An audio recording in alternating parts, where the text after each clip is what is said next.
all about the bouquet, darling. Can I ask you people to move in? Okay.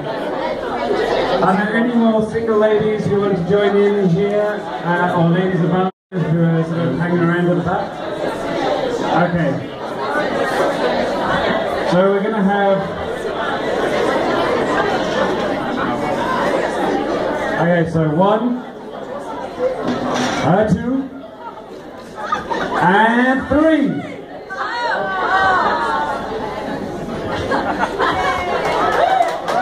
Surely you knew I could not go all day without making a speech.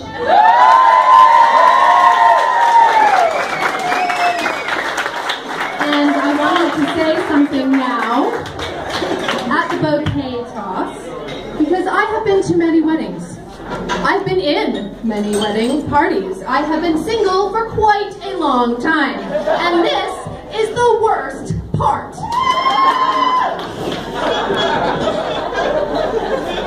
Though a strong, independent woman, the superstition of the bouquet toss always worried me. Was there only one lucky gal amongst us? Were sadness and stigma the fate of the others? And who decided that marriage was the prize for the lucky winners of life? I knew enough to reject this, but I couldn't find much to take its place. Both the world and the church seem united on this one. To be married was not only my fate as a woman, but my job. Being single was like being unemployed. You kind of had to apologize for it and swear you were diligently applying for other opportunities.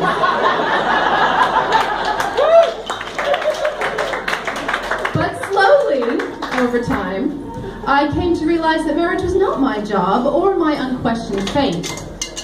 I was more than fine the way I was. Love wasn't rationed.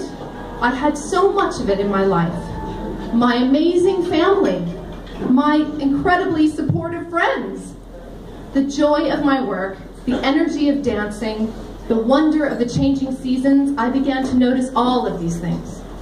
And then I realized another thing about love. It is quiet. As I could easily overlook the beauty of the world around me, I also could overlook the love in the people around me. And this brings me to Joel. We were friends for ages, and I took his understated nature for granted at first. Joel, of all people, does not scream out at you.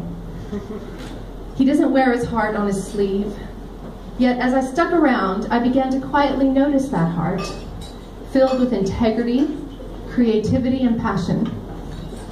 I was and am blown away by the vastness of Joel's love, its passion and its power. And I quietly began to comprehend that I loved him with the same force and passion. And then I realized another thing about love. You have to be brave to accept it. As Claire read earlier, love's flashes are flashes of fire.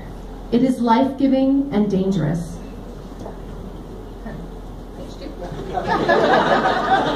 Love has no room for watered-down sentimentality. It demands your whole existence. For Joel and I to love each other, we had to risk, to be vulnerable. We had to accept that broken hearts were a real possibility. I've never felt braver in my life than when I chose to love Joel. And didn't my other relationships require the same bravery? I had to courageously step out and love other people. And then I realized another thing about love. It is infinite. As all my other loves, my friends, my family, my mentors, my work, they all glowed brighter after beginning to love Joel. And not simply from being in love, though that helped, but because with every brave attempt to love in one direction, love exponentially grew in all directions. And now it has grown again. I have a new Aussie family, new Aussie friends, and a new husband as well. Forgot about that part. And love continues to grow. And then I realized another thing about love. It is God himself. Love is God's currency, his essence, his manner of relating to us. I'm a Christian, Joel's an atheist, but we both agree on love, whatever we label it.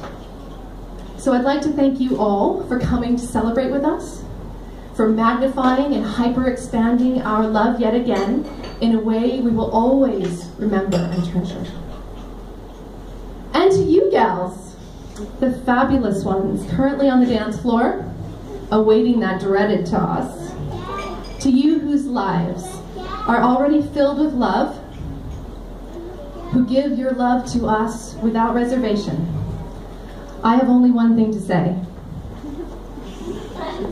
There's plenty to go around.